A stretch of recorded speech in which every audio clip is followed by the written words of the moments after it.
So why is Bandit spending today with Shiva in their pen out in our backyard and not out running?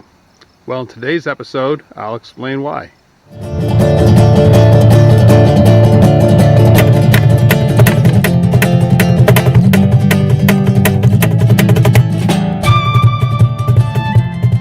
Hello, welcome to another episode of Massachusetts. I'm your host, Bob Tremblay. Well, we haven't posted in a while. The end of the semester is always very, very busy for me. So I've been running the dogs, but I haven't been shooting stuff very much. So I apologize for that. I'm going to try to get caught up in a minute. But anyway, today as you look around, I'm keeping the dogs inside the pen because all this haze that you can see right now is actually smoke. So like as we speak today, there are raging forest fires up in Canada, in Ontario, and in the province of Quebec. And that smoke is blowing down here into New England. And so what looks like a haze right now is actually wood smoke from these forest fires. And you can smell it a little bit. I mean, I'm fortunate it's not bothering my lungs, but it's not the kind of conditions I want to get the dogs out and being very active in. We do have a breeze going, so hopefully it'll blow it through. But anyway, so in today's episode, I actually have some old footage, 2-month-old footage from our last time sledding with the dogs. So I'm going to play that video of us sledding, and I'm going to talk about what this past sledding season was like for us. So I'm going to talk about our stats, how many miles, how many trips we did, and what the conditions were like. So stay tuned. We'll do a review of the winter of 22-23 dog sledding season. So here is a review of our mushing statistics for the 2022 to 2023 winter season. So this is I'm going to be describing the statistics for the times between September 21 of 2022 and March 21st of 2023. And as I talk about that, we'll overplay. This is video from our last dog sledding run in March this year, and this is going along, and it shows you it's very typical of what this winter was like for us. You see we had really thin coverage, a lot of bare spots on the trails.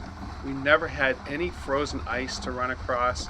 It was a really anemic winter. I call it the winter that never was. And this is in real contrast to the way the rest of the country was, where I know out west in the Rockies and in California, they got tons and tons of blizzards and stuff. It just didn't happen here. Other than a brief cold period that we had in February, it never really was winter. It was more like a long, sloppy spring. So this footage here, you'll see Bandit and Shiva pulling me on the sled, is real typical of what we saw this year. So it's also, what's going on right now is Canada just had the warmest May in their history. And now we have these wildfires burning in Ontario and Quebec. And all that smoke is coming down here, and it's making for unhealthy breathing conditions here. So clearly something is changing, and you're going to see that in our statistics today.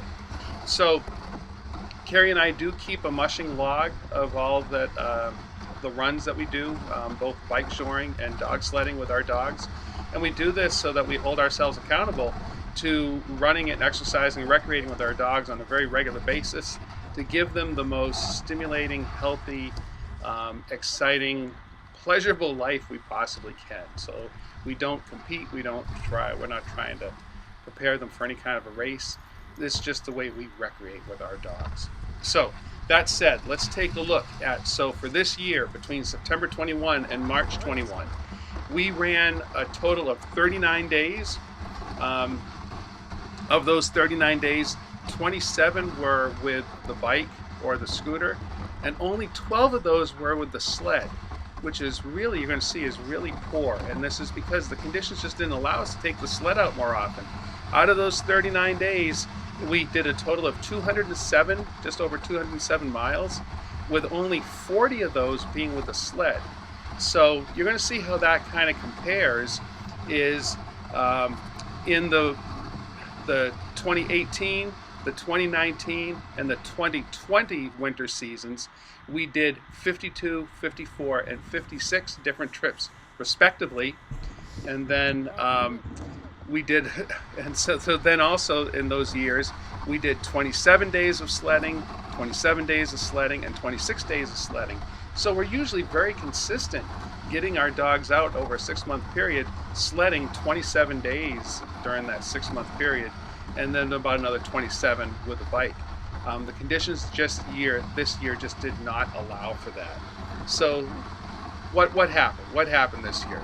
Well, last year was very similar to the conditions you're seeing here, except we had a little bit more cold temperatures.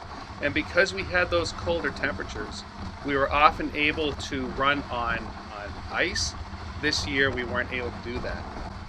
So when I say run on ice, what I mean is that the temperatures are low enough that our lakes and ponds freeze over. And so when the trails are thin and I'm hitting a lot of rocks because we don't have the snow coverage, I'll often run the dogs across open lakes and ponds, and that way we can kind of cheat and get a run in, even though we may not have much snow. This year I was only able to run across a pond one time when I was up in southern New Hampshire, and that video is posted here. So that really cut into how much sledding we could do this year. So you know, the other thing that made things difficult this year was that because it never really got very cold, the ground really never froze, and so the trees weren't anchored into the ground well. And when it did snow, it was so wet and heavy, it was pulling trees over and pulling branches down. And so even when we did have snow, the forest, the trails were just covered with broken trees and broken branches. So all those things in comparison just made for a really, really difficult sledding season for us. Both with the sled, we weren't able to get the sled out much, and then with the bike, we often had mud, and we also often had too much snow for the bike, but not enough snow for the sled. So it really was a very difficult, challenging winter conditions for us for this particular sledding season. So as lame as this winter has been, we're pretty fortunate is that this last week of May and beginning of June has really kind of balanced things out a little bit, where we've had some really, really cool weather, and I've been able to run the dogs comfortably in the late afternoons with the bike. So we're hoping to do more of that this summer.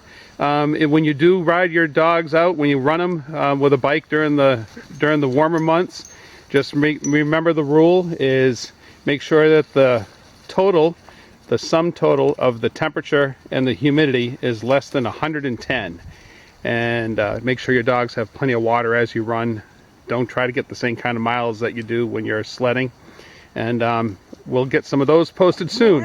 In the meantime, I'm going to keep the dogs inside here. We'll probably hike a little bit so that the smoke doesn't bother them too much. But thanks for watching, and stay tuned for more episodes through the summer. Say goodbye, Shiva.